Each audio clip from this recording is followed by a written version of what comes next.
सभी किसानों को और यहाँ मौजूद वितरक विक्रेते बंधु जो कि सोलापुर धाराशिव से आज हमारे बीच यहाँ आए, तो आप सभी का सबसे पहले एलोरा क्रॉप शो में मैं तहे दिल से स्वागत करता हूँ। आज हमारे बीच किसान सलाहकार समिति से पंजाब से, हरियाणा, उत्तर प्रदेश, बिहार और साउथ की अगर बात करें तो कर्नाटक, आंध्र प्रदेश, तेलंगाना, सभी तरीके से सभी एरिया से आज हमारे बीच किसान मौजूद है। एक्चुअली जो हमारे वितरक विक्रेते बंधु आज हमारे साथ मौजूद है, उनको मैं दो शब्दों में किसान सलाहकार समिति क्या है वो मैं जस्ट दो शब्दों में बताना चाहूँगा। सर, 2 वर्ष पहले हमारे वीर सर और ठोमरे सर का एक सपना था कि भारतवर्ष का एक किसान का प्लेटफॉर्म हो, तो उस मद्देनज़र रखते हुए हमने भारतवर्ष से जो किसान है उनको चुना गया था, जिनके पास कोई राष्ट्रीय पुरस्कार से सम्मानित हो, कोई कृषि रत्न पुरस्कार से सम्मानित हो। आज हमारे पास किसान सम्मान सलाहकार समिति में कम से कम 50 से 60 किसान मौजूद है और उसी के कुछ किसान आज हमारे साथ जुड़े हुए हैं। तो आज हम सभी किसानों का तहे दिल से स्वागत करते हैं। तो सर, आप सभी ने देखा होगा क्रॉप शो, और सर बाकी किसान तो आज पंजाब से, वहाँ पे तो ठंड ज़्यादा होंगी, हमारे यहाँ थोड़ी क्लाइमेट तो आपको परेशानी होती होंगी सर, हम समझ सकते हैं, लेकिन मैं आशा करता हूँ ऐसे ही प्यार मोहब्बत आपका हमेशा एलोरा परिवार पे बना रहे। तो आज हमारे बीच जो किसान और वितरक विक्रेते बंधु मौजूद है, हम उनका छोटा सा स्वागत हमारे वीर सर और ठोमरे सर के हाथों से करेंगे। तो सबसे पहले आप सभी की जोरदार तालियों के बीच में बुलाना चाहूँगा मंजीत सिंह, जो कि पंजाब से आज हमारे बहुत प्रोग्रेसिव किसान, बहुत प्रोग्रेसिव फार्मर है। तो एक बार जोरदार तालियां मंजीत जी के लिए।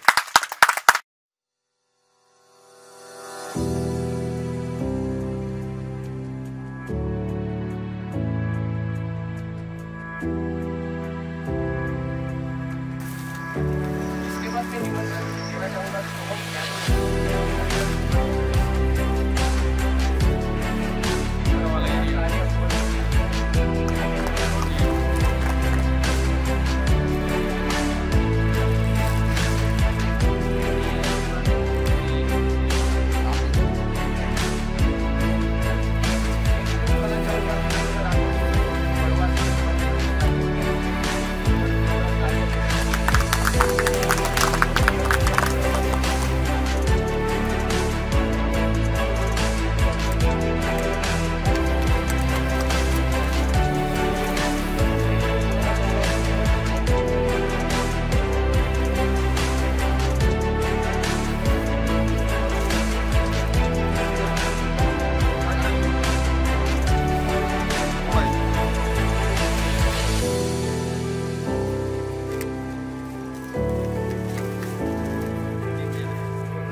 कार्यक्रमाला पुढे नेताना आज मला सांगताना फार आनंद होत आहे. एलोराच्या इतिहासातला हा पहिला दिवस, एलोराच्या इतिहासातला हा अमूल्य दिवस आनंद हर्ष उल्हासाने आपण साजरा करणार.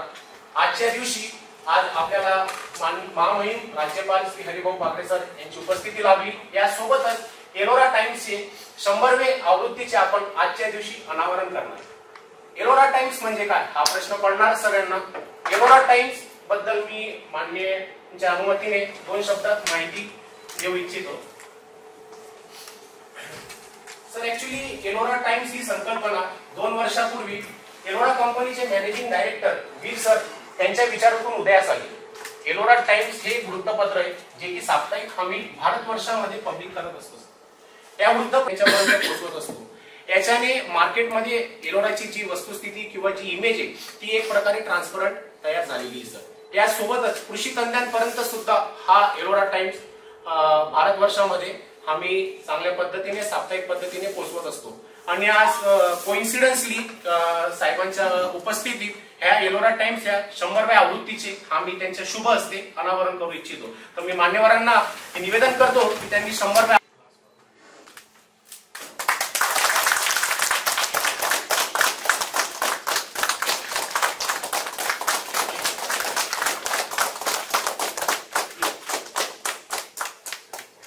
अतिथींना सांगताना खूप आनंद होत आहे.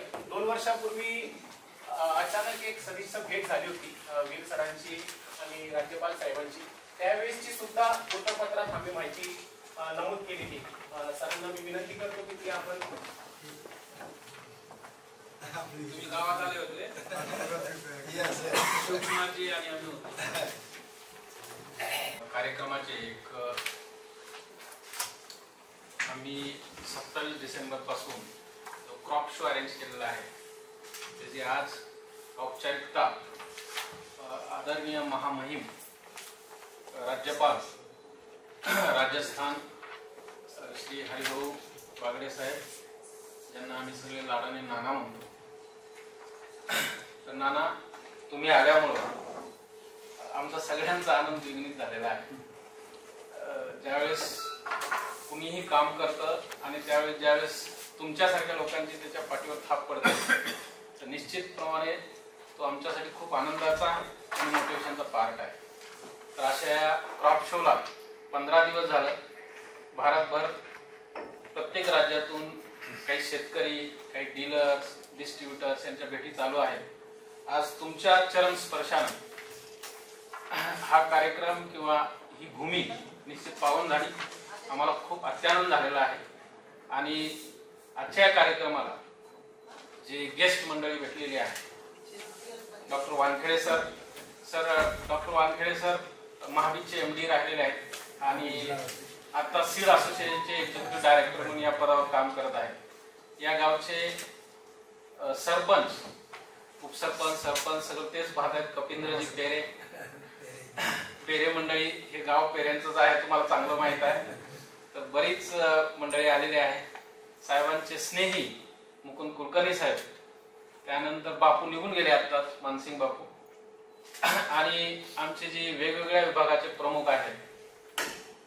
सगळ्यांची नावं घेणं शक्य होणार नाही, परंतु जे आजच्या या महत्वाच्या कार्यक्रमाला जे doctor Bhalekar sir, YD Deshpande sir, Mokashe saheb, Kulvesh Patil sir, Dapke Anna, Dapke saheb Krishi Bhushan पुरस्काराने सन्मानित आहेत. आणि हायेस्ट अद्रक आणि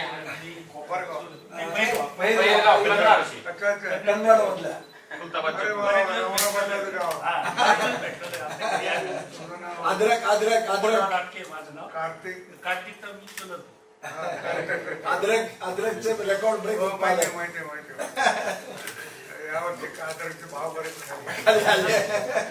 आता घसरले, आतापर्यंत चांगले होते. अशी मंडळी आहेत नाना जी जीवाभावातून आम्हाला सगळ्यांचा सपोर्ट आहे. डॉक्टर भालेकर सर आहेत, येवले साहेब आहेत, नवीन जॉईन झालेले फेगडे साहेब आहेत, समीर आहे, ऍडव्होकेट वीर आहेत. ऍडव्होकेट वीर सुप्रीम कोर्टात प्रॅक्टिस करतात, आम्हाला लीगल चांगल्यापैकी सपोर्ट आहे. आमचे जे HR मॅनेजर आहेत प्रमोद आहे आणि चिरायू जो सगळं कोऑर्डिनेशन करतो, कोऑर्डिनेशन कमिटीचा अध्यक्ष पण आहे. बऱ्याच लोकांची, काहीचा माझा डायरेक्ट परिचय आहे, काहीचा नाही आहे. तर संयुक्तिकरित्या ज्या पद्धतीनं हा प्रोग्राम अरेंज करण्यात आला होता ना, 15 दिवस झालं, खूप उत्स्फूर्त प्रतिसाद आम्हाला भेटला. आणि आज त्याची सांगता आपल्या शेवटच्या उपस्थितीनं झालेली आहे. तुम्ही जो वेळ दिला त्याच्याबद्दल खूप खूप धन्यवाद. आणि जी सफर किंवा जी जर्नी कंपनीची सांगायची आहे, तर एक 15 वर्ष झाली आम्ही हा प्रयोग सुरू केलेला होता, हे काम चालू केलं होतं. साहेबांची आमची भेट झाल्यानंतर, माझं पुसामधून MSc झाल्यानंतर मी इथं आल्यानंतर साहेबांची भेट घेतली होती. आणि हे काम आपल्याला करायचं तर साहेबांनी क्षणाचा एक विरोध, म्हणजे वेळ न दवडता स्पष्ट सांगितलं होतं की आपण हे काम चालू करूया. आम्ही जुळताना कुठल्याही नाना पैसा किंवा कोणाचं काय बघून जुळलेलं नाही, मन जुळली होती आमची. साहेबांचे विचार बघून मी आकर्षित झालो होतो. आणि पुढे आजपर्यंत 15 वर्षात म्हणजे कधीही साहेबांनी एकदाही इंटरफेअर केलेलं नाही किंवा कधी आम्हाला कुठल्याही निर्णयाला विरोध नसतो. खूप पॉझिटिव्ह प्रत्येक गोष्टीत निर्णयात सपोर्ट आहे. आणि पुढेही आमचं जनरेशन, जे की आता साहेबांचं सेकंड जनरेशन आपण म्हणू शकतो, शिवकुमार जे आहेत ते फायनान्स आणि ऍडमिन पाहत आहेत, तर त्यांचाही आम्हाला एक प्रत्येक म्हणजे जे नेक्स्ट जनरेशन सुद्धा ह्या लाईन मध्ये, आणि तेवढं पटकन ऍडजस्ट होणं हा सोपा विषय नाहीये. आणि जे आपण बिल्डिंग पाहतोय किंवा इथले कन्स्ट्रक्शन पाहतोय त्याच्यामध्ये अनिल ठोंबरे साहेबांचं खूप मोठं योगदान आहे. कारण ते स्वतः इंजिनियर आहेत. त्यांचं आमची एक बिल्डकॉनची कंपनी आहे, जी आम्ही सगळं आमचं कन्स्ट्रक्शन इनहाऊस करतो. आणि अशा पद्धतीनं आज 15 वर्षामध्ये इथलं कन्स्ट्रक्शन झालेलं आहे. गल्लेबरोबर पण मोठा प्लांट आहे. त्यानंतर आमच्या जे R&D आहे, भारताच्या ॲग्रोक्लायमॅटिक झोन नुसार उत्तर भारतामध्ये आमची दिल्लीला R&D खूप चांगली R&D आहे. मला वाटतं डॉक्टर वानखेडे सरांनी व्हिजिट केली होती. वाराणसीला पण आमची एक R&D आहे. बेंगलोरला आहे. दिल्लीला आणि कोइंबतूरला आहे खाली. त्यानंतर सुरतला आहे वेस्ट मध्ये. तर अशा पद्धतीनं वेगवेगळ्या क्लायमॅटिक झोन मध्ये आमचे वेगळे R&D आहेत. त्यामध्ये आम्ही प्रॉडक्ट टेस्ट करून ते मार्केटला प्रॉडक्ट आणतो. कंपनी ही R&D ड्रिव्हन कंपनी आहे. आमचं DSIR म्हणून एक लायसन भेटतं R&D साठी, जे न्यू दिल्लीत आहे, department of scientific and industrial research. ते लायसन कंपनीला भेटलेलं आहे. आमचे जे लॅबोरेटरीज आहेत त्या NABL accredited लॅबोरेटरीज आहेत. जे आमची बायोटेक्नॉलॉजी आणि टिश्यू कल्चर लॅब जे आता आपण तिथं बसतोय, ही लॅब इंडियाच्या टॉप 3 लॅब मध्ये एक लॅब आहे ना. आणि याची जैक नंतर आमची सेकंड किंवा थर्ड लेवलला कॅपॅसिटी आहे प्रोडक्शनची. तर ती आता हार्डली 1-2 महिन्यात आमची चालू होईल. सर विको राजस्थान. आणि सर मेन म्हणजे आमचं एक सेंटर आता राजस्थानमध्ये आहे सर, श्रीगंगानगरला. आणि आम्ही तुम्हाला तिथं ओपनिंगला तुमच्याच हस्ते करणार आहोत. आता 6 महिन्यात तिथे ओपनिंग होईल सर. तिथं गव्हर्नमेंटची एक स्कीम आली होती, त्याच्यासाठी त्यांनी सांगितलं होतं की आता येणार आहे, तर तुम्ही त्यात जर आम्हाला थोडीफार अजून तुमची थोडी मदत त्यात होणार आहे. कारण आम्हाला मदत ही पाहिजे की गव्हर्नमेंटला जी स्कीम दिली गेली आहे ती आणखीन जी आज निघाला नाही वाटतं, त्याची अजून अलॉटमेंट झालेली नाही. आम्ही तिथं प्लॉट घेतलाय, सगळं केलंय. तर गव्हर्नमेंटची तिथं प्लांट टाकण्यासाठी जी सबसिडी आहे किंवा जे काही होतं त्यांनी डिक्लेअर तर केलंय तिथल्या कृषी मंत्र्यांनी, पण आणखीन ते पेपरवर आले नाही. तर ते थोडंसं आम्हाला सपोर्ट भेटणार आहे. आणि एकंदर आमचा आणखीन एक सीड कंपनीचा छोटासा विषय तुमच्या पुढे मांडतोय मी. कारण तुम्हीच एक व्यक्ती आहात की ज्या गव्हर्नमेंटला ह्या बाबतीत निश्चित मार्गदर्शन करू शकाल. की नाना ती अडचण अशी आहे की आम्हाला प्रत्येक राज्यामध्ये लायसन्सला खूप त्रास होत आहे. प्रत्येक राज्याची लायसन्सची प्रोसेस वेगळी आहे, कारण ऍग्रिकल्चर हा स्टेट सिलेबस राहतो. तर ह्याच्यामध्ये जर तुम्हाला काही करता आलं की 1 नेशन 1 लायसन, हे जर काही करता आलं, कारण मी 2014ला PMOला मेल टाकला होता. त्यानंतर त्यावेळेस भारताचे जे सेक्रेटरी होते संजय अग्रवाल साहेब, त्यांनी स्पेशली वेळ देऊन आमच्याशी चर्चा पण केली होती. त्यांनी त्यात काही मार्क काढला, नॅशनल व्हरायटी, स्टेट व्हरायटी, पण ते आणखीन प्रॅक्टिकली झालं नाही. आज महाराष्ट्रातल्या बऱ्याच सीड कंपन्या एका या निर्णयामुळे अडकलेल्या आहेत, त्यांना बाकीच्या स्टेटमध्ये जाऊन काम करता येते. जर तुम्ही हे कृषी मंत्र्यांपर्यंत हा मेसेज पोहोचवला की बाबा 1 नेशन 1 लायसन तुम्ही आणलं पाहिजे. आज ड्रायव्हिंग लायसन 1 नेशन 1 लायसन आहे. आज तुमचे राशन कार्ड झालेलं आहे. तर सीड कंपनीचं एक लायसन तुम्हाला 1 नेशन 1 लायसन मध्ये आणावं अशी माझी कळकळीची विनंती आहे. आणि ही एक छोटासा प्लॅटफॉर्म आहे. तुम्ही गव्हर्नर आहात, तुमच्या पुढे आमचा हक्क आहे हे विषय छोटासा मांडण्याचा. तर कुठं तुम्हाला जो हा विषय जर हाताळला तर निश्चित हाताळा नाना. एवढं बोलून आपण आलात, आमचा आज खूप आनंद द्विगुणित केला, त्याबद्दल परत एकदा धन्यवाद. थँक्यू. मी यांनी जो मुद्दा मांडला त्याबद्दलचं अपडेट देतो. वन नेशन वन लायसन्ससाठी गव्हर्नमेंट ऑफ इंडियानं ऑलमोस्ट त्याच्यावर एक पण झाल्यासारखं मान्य केल्यासारखं होतं मागच्या गव्हर्नमेंटमध्ये. त्याच्यानंतर कृषीमंत्री बदलले, त्यांनी एक कमिटी नेमली होती ना, त्यामध्ये नॅशनल असोसिएशन आपलं जे सीड असोसिएशनचं केंद्राचे असोसिएशन आहे त्यांचे प्रतिनिधी सुद्धा होते आणि सगळ्याशी सल्लामसलत करून त्या कमिटीने सुद्धा असं असण्याची गरज आहे असा अहवाल शासनाला दिलेला आहे. आता फक्त तो डिसिजन प्रक्रियेमध्ये आता आपले चव्हाण साहेबच आहेत कृषी मंत्री. तुम्ही एक राईट काही अशा कंपन्या मिळून असोसिएशन निवेदन देणार आहे. हो एक निवेदन द्या, मी करतो पाठवतो. असोसिएशनचे सेक्रेटरी सेक्रेटरी हे माननीय सामर्थ्य आमुचे अंगी यावे शब्द आपुले पेलण्याचे, सामर्थ्य आपुले अंगी यावे शब्द आपुले पेलण्याचे, भाग्य आम्हाला लाभले वक्तृत्व आपले ऐकण्याचे. आजचे प्रमुख अतिथी महामहिम राज्यपाल हरिभाऊ बागडे सरांना मी विनंती करतो की त्यांनी आपलं मार्गदर्शन कृपया प्रस्तुत करावं. सर्व ठोंबरे साहेब, किशोरजी वीर, वानखेडे साहेब आणि सर्वच मान्यवर. तर म्हणजे ठोंबरे साहेबांची माझी ओळख झाली 2000 ला. मुंडे साहेबांनी तिथे घोषणा केली की आम्ही 30 खाजगी कारखाने काढणार आणि मग आम्ही यांचा कारखाना पाहायला गेलो. त्याचे जास्त उचल खायला ते श्रीकांत जोशी आणि नंतर ते गायब झाला.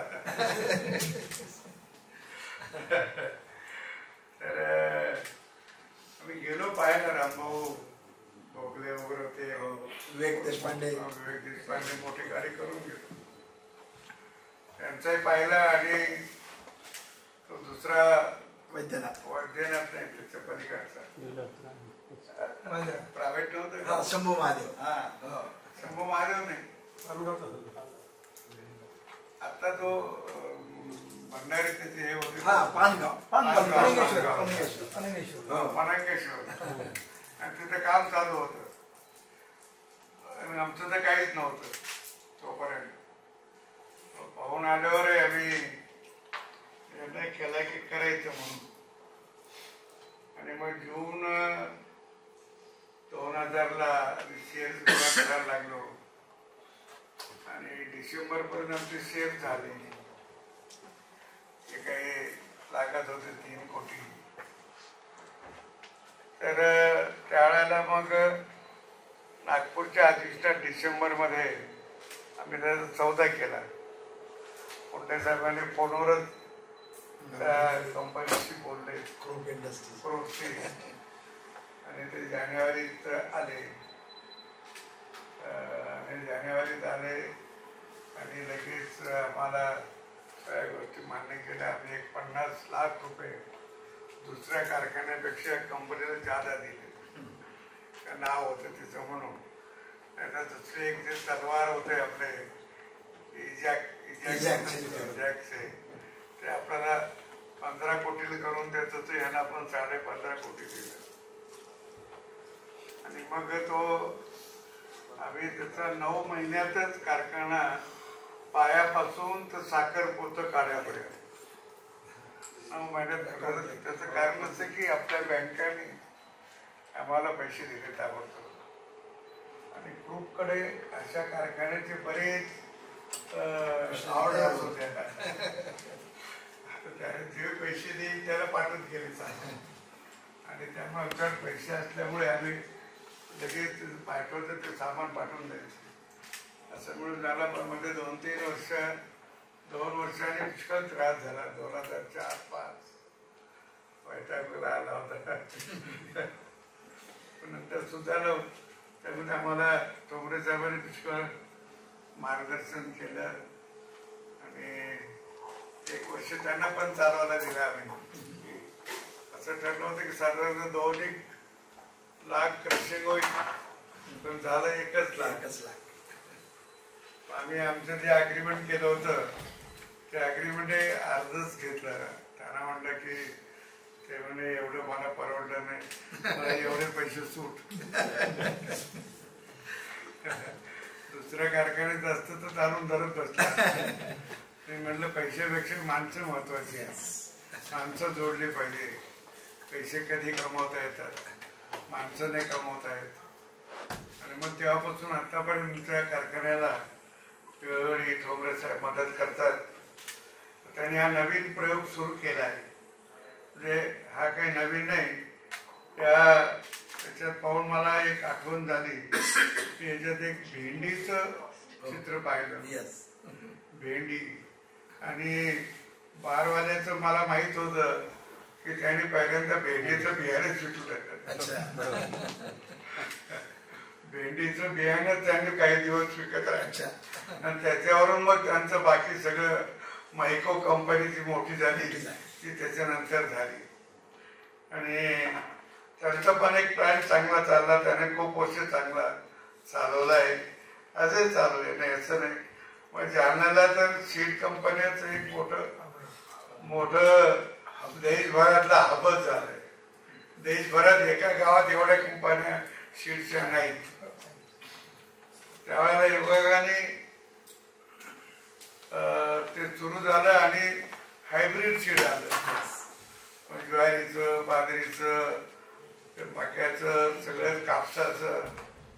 आम्ही त्या कापसामध्ये सुरुवात केली. कापसामध्ये जे करत होते कापसामध्ये ते आम्हाला म्हणत होते या भानगडीत पडू नका, शेत विकावं लागेल, अमुक विकावं लागेल, घाबरून टाकत होते आम्हाला. मी म्हणलं ठीक आहे, आपण थोडंसं करू. कारण म्हणलं तोटा सहन करणे इतकं करावा. तोटा किती करायला पाहिजे, ते सहन होईल तेवढा करू ना. तोटा हाताने करू, त्याला काही फरक पडत नाही. एखाद्या वर्षी तोटा झाला तर, पण तो सहन होईल तितका भरून काढता येतो. आता दुसंगात तुम्ही शेतकऱ्याला पैसे वाटले आणि त्या वर्षी तोटा करून घेतला, पुढच्या वर्षी भरून काढले, ते काय अडचण नाही त्याची. आणि म्हणून मग ते सुरू करताना कारखान्यात 2, 4, 5 वर्ष झाले बरा चाललाय. म्हणजे आम्ही हळूहळू कोकेन केलं, मग आधी इथेनॉल केलं, नंतर डिस्टिलरी केली. आता डिस्टिलरीचं हे 2रं वर्ष आहे आणि ते 4-5 वर्षामध्ये ते सगळं 2 फीट येत, काही अडचण पडणार नाही अशी आता स्थिती आहे. तर हे सगळं असंच आम्ही एकदा ठरवलं करायचं तर करून टाकतो. म्हणजे मी फार काही कागदपत्रे घेऊन चिंता करत नाही कधी. मला असंच बँक काढायला सांगितलं, अगदी जाता रेल्वे स्टेशनवर तुमच्या वसंतराव भागवतांनी 2ऱ्या-3ऱ्या दिवशी सुरुवात करून टाकली. पैसे पण जमा केले आणि बँक पण झाली. काही फार चिंता नाही केली, डोकं नाही लावलं, काही नाही. असं जे कारखान्याचं पण झालं, पण त्याचा पुढे त्रास झाला ही गोष्ट खरी आहे. पण आता एक मोठं युनिट उभं राहिलं आहे आणि त्या दृष्टीने आता ऐकून बरं आहे.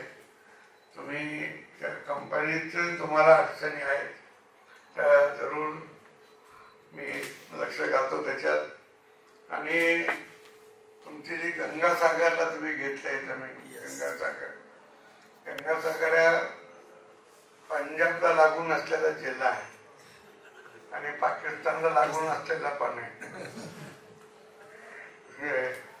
गंगासागरचे पांडुवर जाऊन आलो मी, म्हणून मला माहिती. त्या रेल्वे स्टेशन होतं जुनं, ते पाहून आलो. कंपाऊंडच्या पलीकडे काय चाललं ते पाहून आलो सगळं. आणि त्यामुळे गंगासागर पाण्याची व्यवस्था चांगली आहे. कारण पंजाबच्या नहर मधून तिथं पाणी येते आणि ते गंगा महाराज राजे इथले बिकानेरचे ते राजाने तो पाठ तिथून आणलाय. आणि तिकडे राजे महाराजांनी असे खूप पाठ करून ठेवले. पाठ स्वातंत्र्याच्या आधीचे, स्वातंत्र्याच्या कितीतरी आधी केलेलं आहे त्याने. तसं मोठमोठे किल्ले बांधले, तसे पाठही करून घेतले बऱ्याच ठिकाणी. तसं राजस्थानमध्ये पाऊस खूप कमी पडतो आणि काही भागातच पडतो, काही भागात पडत नाही. म्हणजे जवळपास 33% भाग असा की तिथे पाऊस कमी पडतो. बाकीच्या ठिकाणी बेतानी पडतो, पण तिथं पाट आहे, त्यामुळे पाटाचं पाणी त्यांना मिळतं. साधारणतः पीक तिथं गहू मोठ्या प्रमाणात घेतात. त्यांना पुरवून उरतो इतका गहू आहे त्यांच्याकडे. गावाच्या बाबतीत सेल्फ सफिशियंट. हो, अन्नधान्य त्यांना पुरवतो एवढा आहे. महाराष्ट्रामध्ये आपण अन्नधान्याला मागावं. बाहेरच्या प्रांतातून आलं तर आपलं पोट भरतं, नाही तर नाही. आणि ही गोष्ट अगदी फार वर्षापासून आहे. मी अन्न नागरी पुरवठा खात्याचा मंत्री असताना तेव्हा ते सगळं शोधत होतो. आपल्याला किती उत्पन्न आहे, आपल्याला लागतं किती खायला. सगळे अधिकारी सांगायचे आपण मायनस आहोत. कापूस खाता येत नाही आणि साखर अशी अवस्था आहे महाराष्ट्रात. आणि मग तिथे त्याच्यामध्ये गेले राजस्थानमध्ये मोहरीचं उत्पन्न जास्त. प्रचंड म्हणजे नजरपूर आपल्याकडे जसं उसाच्या क्षेत्रात गेल्यावर सगळं उसात दिसतो, तसं सगळं मोहरीत दिसतो. एकदम पिवळं पदार्थ झाल्यावर. आणि त्याला भावही चांगला मिळतो तिकडे. जिरा घेतात काही ठिकाणी, जिरा घेतात, जिरा पण घेतात. असे जे पिकं घेतात, बऱ्याच ठिकाणी एकच पीक घेतात, बाजरीचं नाही ते कापसाचं. आणि संपूर्ण संपलं की ते नांगरून उकरून ठेवतात. पुन्हा पाऊस पडल्यावर शेतात जायचं काम मध्ये नाही. आणि बैल वापरत नाही, अजिबात कुठं दिसत नाही मला. शेती सगळी यांत्रिक शेती. शेती सगळी यांत्रिक, सगळी ट्रॅक्टर नाही. आणि कालवड झाली तर ठेवतात, कोरं झालं तर ते आईचं पिणं संपलं की बाहेर सोडून देतात. अच्छा, कुठे जायचं अशी तिकडची अवस्था आहे. तिथे गोशाळा खूप आहे, 450च्या जवळपास गोशाळा आहे. आणि प्रत्येक गाईला 42 रुपये ते सरकार त्यांना रोज अनुदान देते त्या गोशाळेला. त्यामुळे सगळ्या गोशाळा चांगल्या आहेत. धार्मिक प्रवृत्ती खूप आहे, धार्मिक प्रवृत्ती पण चांगली आहे. असं ते राजस्थान आहे. तुम्हाला तिथे MIDCचा प्लॉट घेतला. मी आता 2 दिवसांनी जाणार आहे. 23, 24, 13, 14. 13 तर मी दिलेला आहे, पण 14 पासून तिथंच आहे. महिनाभर तिथे. तुम्ही कधी या, नाही तर एक पत्र द्या माझ्या नावाने. मी तिथल्या मंत्र्याला सांगतो की हे लवकर आराम करा म्हणून. आणि वन नेशन वन लायसन हे पण होईल. त्याला काय अडचण, इलेक्शन व्हायला लागलं आणि तुम्ही तर हे केलंच ना. एकदा आपण रेशन केलं, ते पण झालं रेशन. याला काही अडचण नाही. मोदीजी त्या मूड मध्ये. आणि आपण शिवराज चव्हाणला पण सांगू, काय अडचण आहे. धन्यवाद. खूप खूप धन्यवाद सर. आपण खूप मौलाचं मार्गदर्शन आपल्या सगळ्यांसमोर प्रस्तुत केलं, त्याबद्दल आपण अगदी जुन्या गोष्टींची उजळणीच आमच्यासमोर ठेवली. तर अगदी आपल्या मार्गदर्शनासाठी 2 शब्द. मातीच्या गोळ्याला देई नवे रूप कुंभार, मातीच्या गोळ्याला देई नवे रूप कुंभार, सहजपणाने जन्मा येईल नवा एक आकार. मार्ग सदा दाखवतील आम्हा तुमचे आजचे विचार, आपण आलात आज आपले मनापासून आभार. खूप खूप धन्यवाद सर. या यानंतर या कार्यक्रमाचं आभार प्रदर्शन करण्यासाठी मी आमंत्रित करू इच्छितो कृषीरत्न पुरस्कार सन्मानित एलोरा कंपनीचे चेअरमन माननीय बीबी ठोंबरे सरांना. पांढरे नाना या नानांच्या भेटी खातर उपस्थित असणारे सर्व सन्माननीय अतिथी, नॅचरल एलोरा सीडचे सर्व पदाधिकारी, माझे स्नेही किशोरजी आणि सर्व उपस्थित बंधूंनो, नानांनी या प्रकल्पाला भेट द्यावी म्हणून परवा नाना अखिल भारतीय विद्यार्थी परिषदेच्या एका कार्यक्रमाला लातूरला आले आणि सहज नानांना विनंती केली. नानांनी सांगितलं की मी आहे औरंगाबादमध्ये 11 तारखेपर्यंत आणि 10 तारखेला दुपारचा वेळ आहे आणि तेवढ्याच आमच्या भेटीमधून ही सगळी प्रक्रिया आपल्याला माहित आहे. राज्यपाल महोदयांच्या व्हिजिट आणि त्या अनुषंगानं त्या परमिशन्स, दौरा, सुरक्षा या सगळ्या प्रक्रिया पार पाडून आज नानांनी आमच्या या प्रकल्पाला भेट दिली. त्याबद्दल मी त्यांचं हार्दिक असं स्वागत करतो. नाना एकूण 2010 साली किशोरवीर हे माझ्या गावाजवळचे आहेत, उस्मानाबाद धाराशिव जिल्ह्यातले आहेत. असंच कधी मध्ये येणं असायचं. एक बार माझ्याकडे भेटायला आले दुसऱ्या कामानिमित्त आणि सहज त्यांनी विचार बोलून दाखवला की अशा पद्धतीचं मी MSc झालो आणि मायकोमध्ये काही सिजंटामध्ये अनुभव घेतला आणि एक विचार बोलून दाखवला की अशा पद्धतीनं एक छोटीशी आपण सीड मॅन्युफॅक्चरिंगची कंपनी सुरू करू शकू का. मी किशोरजींना पाहिलं, त्यांच्या 4-2 भेटी माझ्याकडे झाल्या होत्या आणि त्यातली त्यांची चुणूक, जिद्द, आत्मविश्वास हे मला फार भावलं आणि त्या क्षणाला मी त्यांना सांगितलं काही हरकत नाही, तुम्ही ही सगळी प्रक्रिया करा. मी या कृषी क्षेत्रातल्या किंवा कृषी पदवीधर नाही, मला त्यातलं काही फारसं ज्ञान नाही, परंतु तुम्ही त्यातले मास्टर आहात, त्यासाठी काही लागेल ते सगळं मी बघेन. पण तांत्रिक बाबी, सीड उत्पादन करणं, त्याच्या सगळ्या प्रक्रिया ह्या गोष्टी आपण सुरू करा. आणि अवघ्या नाना 8 ते 10 दिवसामध्ये फक्त 25 लाख रुपयेचं भाग भांडवल उभा करून आम्ही दोघांनी ही सगळी कंपनीची प्रक्रिया सुरू केली आणि किशोरजींनी संपूर्णपणे स्वतःला वाहून घेतलं आणि जवळपास 15 वर्षामध्ये आम्हाला सांगायला अभिमान वाटतो. आज जवळजवळ 250 कोटीचा आमचा टर्नओव्हर आहे. स्वतःच्या मालकीची जवळजवळ 150-200 एकर जागा रिसर्च स्टेशनसाठी आणि प्रयोगासाठी औरंगाबादच्या आजूबाजूला झालेली आहे.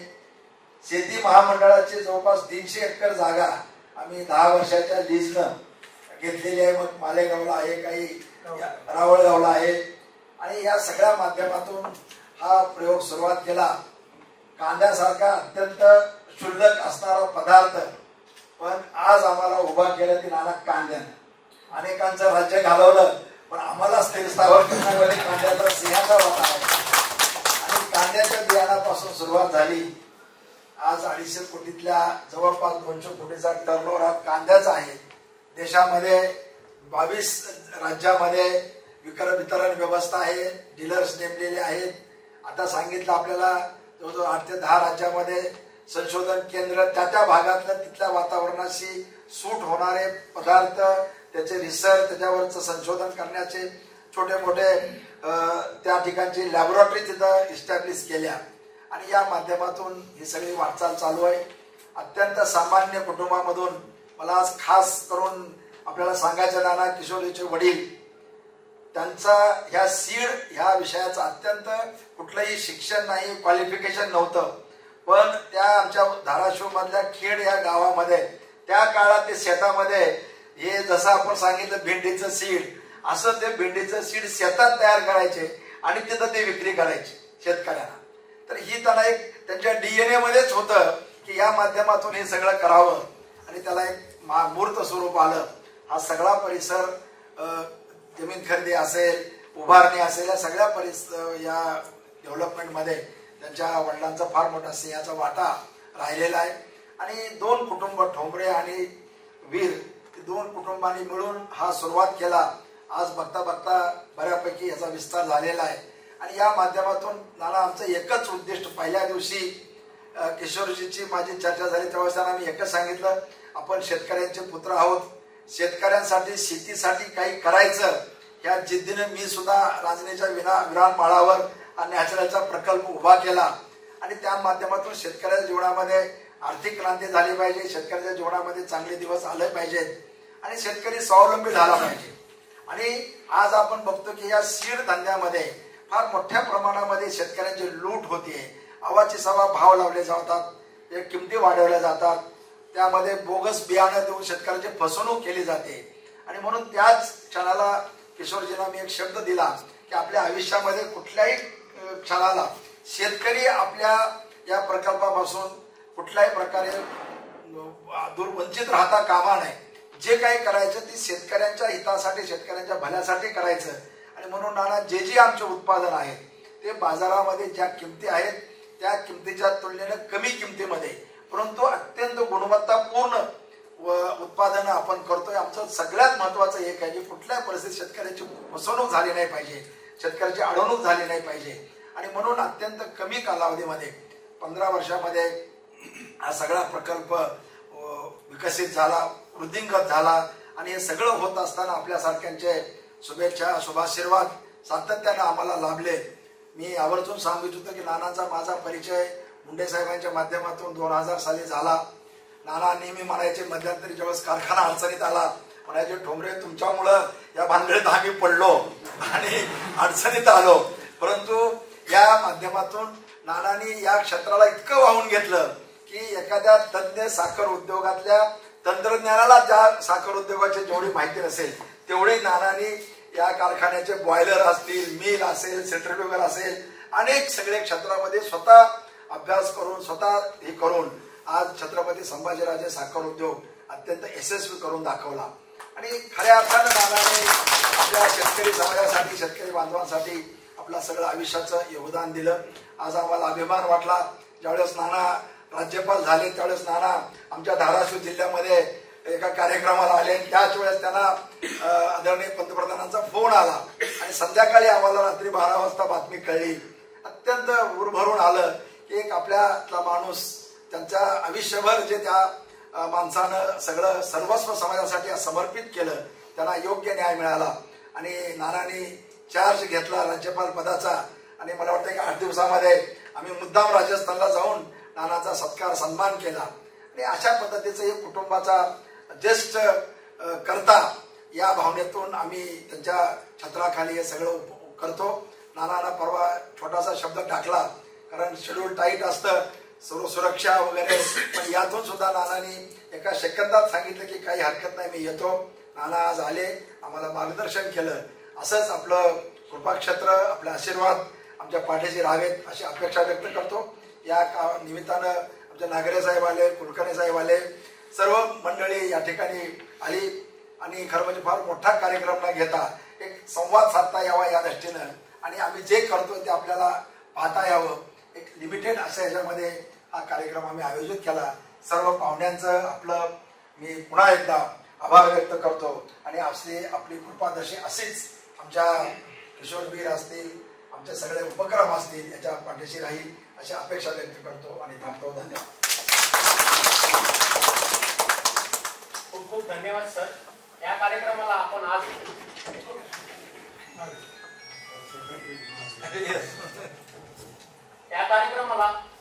इथं पूर्णविराम देऊया आणि याची सांगता आपण राष्ट्रगीत म्हणून करूया. कृपया मी सगळ्यांना विनंती करतो की आपण सगळ्यांनी आपल्या जागेवर